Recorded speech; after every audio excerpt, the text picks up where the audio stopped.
যে এবার কোনো খারাপ উদাহরণ সৃষ্টি হবে না, এরকম কোনো সময়সীমা নির্ধারণ করি নেই। আমরা চেষ্টা করব যত তাড়াতাড়ি সম্ভব। জেলা প্রশাসক সম্মেলনে আমাদের আলোচনার বিষয় কি হবে সেটি আপনারা জানতে চেয়েছেন। আপনারা জানেন যে প্রতি বছরই জেলা প্রশাসক সম্মেলন হয়ে থাকে, তারই ধারাবাহিকতায় এবারও হচ্ছে। তা আমরা দাওয়াত পেয়েছি আগামী 18 তারিখে সন্ধ্যায় আমাদের জন্য নির্ধারিত একটা সেশন রয়েছে।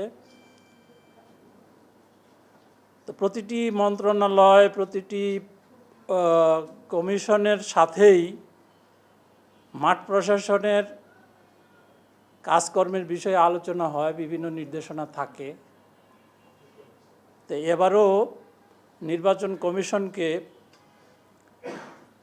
দাওয়াত দেওয়া হয়েছে এবং আমরা ইনশাল্লাহ যাব।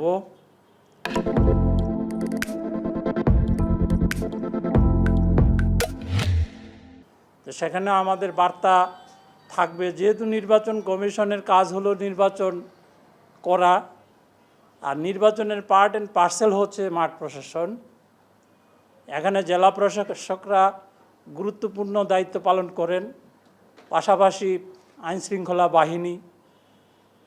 তো সেই ক্ষেত্রে এবার যেহেতু আমরা একটা অবাধ, সুষ্ঠু, নিরপেক্ষ, স্বচ্ছ নির্বাচনের জন্য প্রতিজ্ঞাবদ্ধ এবং এই নির্বাচন না হওয়ার কোনো বিকল্প নেই, একটা উত্তম নির্বাচন করতে চাচ্ছি আমরা এবং যে কোনো মূল্যে এটি করতে হবে, সেই মেসেজটি আমরা দেওয়ার চেষ্টা করব। তত্ত্বাবধায়ক সরকারের অধীনে যে নির্বাচনগুলো হয়েছে, এই মাঠ প্রশাসনকে দিয়েই নির্বাচনগুলো হয়েছে। তো সুতরাং যেহেতু সরকারের পক্ষ থেকে কোনো ধরনের প্রেশার থাকবে না, কোনো ধরনের প্রভাব থাকবে না, সেহেতু আমরা আশাবাদী যে এবারও সুষ্ঠু, সুন্দর নির্বাচন হবে। তো এতে করে কেউ সাহস পাবে না যে আপনারা যেটিকে উদাহরণ হিসেবে টেনে আনছেন, যেহেতু আমাদের সামনে ভালো উদাহরণও রয়েছে, খারাপ উদাহরণও রয়েছে। কমিশন বিশ্বাস করে যে এবার কোনো খারাপ উদাহরণ সৃষ্টি হবে না এবং কি বলে যে একটা উত্তম নির্বাচন বাংলাদেশের ইতিহাসে ইনশাল্লাহ হবে। আমরা বিভিন্ন এলাকা থেকে যে আবেদনগুলো পাচ্ছি, এগুলো পরীক্ষা নিরীক্ষা করছি। তারপরে সীমানা নির্ধারণের যে বর্তমান যে আইনটা, সেই আইনটা যদি কিছু পরিবর্তন না হয় তাহলে যেরকম আছে সেরকমই থাকবে। আর যদি পরিবর্তন হয় তাহলে পরে আমরা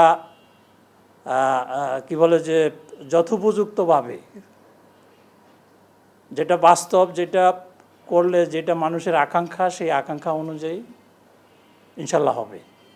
মানে একটা সীমানা নির্ধারণের ক্ষেত্রে কি বলে যে প্রশাসনিক ব্যবস্থাপনার সুবিধা, উন্নয়ন কর্মকাণ্ডের সুবিধা, জনসংখ্যার বিষয়, ভৌগোলিক অবস্থা ইত্যাদি সব কিছু মিলে বাস্তবতার পরিপ্রেক্ষিতেই তারপরে মানুষের চাহিদার দিকটাও দেখতে হবে যে এক এক লোকালিটিতে এক এক ধরনের চাহিদা থাকতে পারে।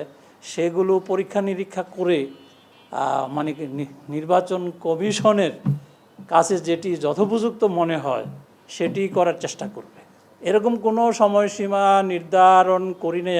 আমরা চেষ্টা করব যত তাড়াতাড়ি সম্ভব।